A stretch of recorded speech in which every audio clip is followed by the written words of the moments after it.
अचानक किसी ने मेरी साड़ी का पल्लू कसकर पकड़ लिया। मम्मी, तुम मुझे छोड़कर क्यों चली गई? मेरे कदम वहीं जम गए। कभी कभी कोई अजनबी आपको माँ कह देता है और उसी पल आपकी पूरी जिंदगी बदल जाती है। मैं जैसे ही अपनी कार से उतरी, हल्की सी ठंडी हवा मेरे चेहरे से टकराई। रोज की तरह मैं जल्दी में थी। ऑफिस का समय हो रहा था, मीटिंग्स लाइन में थी और दिमाग पहले से ही काम में उलझा हुआ था। मैंने जैसे ही ऑफिस के गेट की ओर कदम बढ़ाए, अचानक किसी ने मेरी साड़ी का पल्लू कसकर पकड़ लिया। मम्मी, तुम मुझे छोड़कर क्यों चली गई? मेरे कदम वहीं जम गए। दिल की धड़कन एक पल के लिए रुक गई। मैंने नीचे देखा। एक छोटा सा बच्चा, बिखरे बाल, गंदे कपड़े, लेकिन आंखों में अजीब सी उम्मीद, जैसे सच में मैं उसकी माँ हूँ। मैंने झटके से अपना पल्लू छुड़ाया। कौन हो तुम? क्या बोल रहे हो? छोड़ो मुझे। मेरी आवाज थोड़ी सख्त थी, शायद गुस्से से ज्यादा घबराहट थी। इतने में गेट का गार्ड भागता हुआ आया। माफ करना मैडम, ये बच्चा परेशान करता रहता है। आप अंदर जाइए, मैं देखता हूँ। मैं तेजी से अंदर चली गई, लेकिन दिल अजीब सा भारी हो गया था। गेट पार करते समय मैंने एक बार पीछे मुड़कर देखा। गार्ड उसे दूर धकेल रहा था और वो बच्चा, वो अब भी मेरी तरफ ही देख रहा था, जैसे उसे यकीन था मैं ही उसकी मम्मी हूँ। मैं लिफ्ट में खड़ी थी, लेकिन दिमाग वहीं गेट पर अटका हुआ था। मम्मी, उसकी आवाज बार बार कानों में गूंज रही थी। अपने कैबिन में पहुंचकर मैंने खुद को काम में झोंक दिया।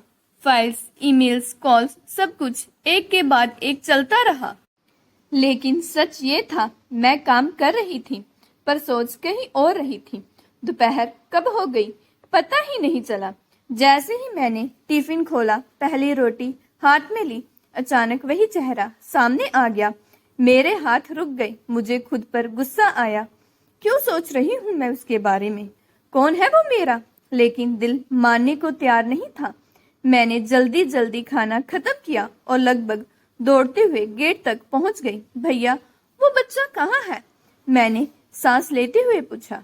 गार्ड ने मुझे देखा और बोला, मैडम, आप चिंता मत करें, अब वो आपको परेशान नहीं करेगा।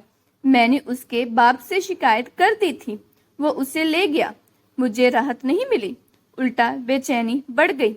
लेकिन वो ऐसा क्यों बोल रहा था? मैंने पूछा। गार्ड कुछ पल चुप रहा, फिर धीरे से बोला, मैडम, उसकी माँ यहीं काम करती थी, सफाई का काम। बहुत सीधी औरत थी। मैं ध्यान से सुनने लगी। उसका बाप शराबी है, रोज मारता पीटता था। एक दिन झगड़ा इतना बढ़ गया कि उसने उसकी माँ को धक्का दिया, सिर दीवार से टकराया और वहीं उसकी मौत हो गई। मेरी सांस जैसे रुक गई। गार्ड आगे बोला, तब से ये बच्चा पागलों की तरह हर औरत में अपनी माँ ढूंढता है। जो भी साड़ी पहने दिखे उससे मम्मी कहकर पकड़ लेता है। मेरी आंखें भर आईं। आप नहीं हैं, इसलिए आपको अजीब लगा। मैं वापस अपने कैबिन में आई, लेकिन अब काम करने की ताकत नहीं थी। मेरे सामने फाइल्स खुली थी, लेकिन आंखों के सामने सिर्फ वही बच्चा था। मैं सोच रही थी, अगर आज मैंने उसे डांटा नहीं होता, अगर मैं उससे प्यार से बात करती। दिल में एक अजीब सा अपराध बोध था। अगले 3 दिन तक मैं रोज उसे ढूंढती रही, लेकिन वो कहीं नहीं दिखा। हर दिन बेचैनी बढ़ती जा रही थी। आखिर चौथे दिन मैंने गार्ड से कहा, भैया, उसका पता करो, मुझे बहुत चिंता हो रही है। गार्ड ने सिर हिलाया। अगले दिन मैं ऑफिस समय से पहले पहुंच गई। दिल जोर जोर से धड़क रहा था। जैसे ही मैंने गार्ड को देखा, मैंने तुरंत पूछा, क्या पता चला? उसने जो कहा, मेरे पैरों तले जमीन खिसक गई। मैडम, वो अस्पताल में है। उसके बाप ने बहुत मारा, इतना कि वो बेहोश हो गया। मेरी आंखों के सामने अंधेरा छा गया। अब वो कैसा है? मैंने कांपती आवाज से पूछा। गार्ड ने कहा, पता नहीं मैडम, जिंदा भी है या नहीं। मैंने एक पल भी देर नहीं की, सीधे अस्पताल पहुंच गई। सरकारी वार्ड, भीड़, शोर और एक कोने में वो बच्चा अकेला पड़ा था, बेहोश, कमजोर, चोटों से भरा। मैं उसके पास जाकर बैठ गई। मेरे हाथ अपने आप उसके सिर पर चले गए। मैं आ गई हूँ, मैंने धीरे से कहा, हालांकि उसे सुनाई नहीं दे रहा था। डॉक्टर आए और बोले, आप कहाँ थी? यह बच्चा आपको बहुत याद कर रहा था। मैंने धीरे से कहा, यह मेरा बच्चा नहीं है। डॉक्टर ने मुझे देखा, फिर बोले, खून का रिश्ता जरूरी नहीं होता, लगाव ही काफी होता है। उनकी बात सीधे दिल में उतर गई। मैं वहीं बैठी रही घंटों तक। शाम को उसने धीरे धीरे आंखें खोली। उसकी नजर मुझ पर पड़ी और होठ हिले। मम्मी, तुम आ गई। मेरी आंखों से आंसू बह निकले। उसने कमजोर हाथों से मेरा दुपट्टा पकड़ा। मुझे छोड़कर मत जाना, पापा मारेंगे। मैंने उसे कसकर गले लगा लिया। अब कोई तुम्हें नहीं मारेगा, मैं हूं ना। तभी पीछे से आवाज आई, और अब तुम्हारी मम्मी तुम्हें कभी नहीं छोड़ेगी। मैंने मुड़कर देखा, मेरे पति खड़े थे। मैंने उन्हें फोन पर सब बता दिया था और वो बिना कुछ कहे मेरे पास आ गए। 2 दिन बाद हम उसे अपने घर ले आए। कानूनी प्रक्रिया आसान नहीं थी।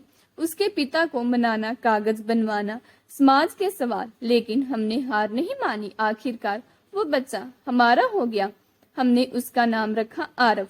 पहली बार जब उसने साफ कपड़े पहने, पहली बार जब उसने मुस्कुराकर मुझे मम्मी कहा, उस दिन मुझे एहसास हुआ, माँ बनने के लिए जन्म देना जरूरी नहीं होता, बस दिल में जगह देनी होती है। आज वो मेरे साथ है और मैं अब सिर्फ मैं नहीं हूँ, मैं उसकी माँ हूँ, हमेशा के लिए।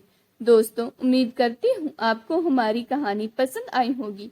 कहानी पसंद आई है तो वीडियो को लाइक करें, चैनल पर नए हैं तो चैनल को सब्सक्राइब करें और हाँ, नोटिफिकेशन बेल को जरूर दबाएं ताकि अगली अपडेट सबसे पहले आपको मिले। धन्यवाद।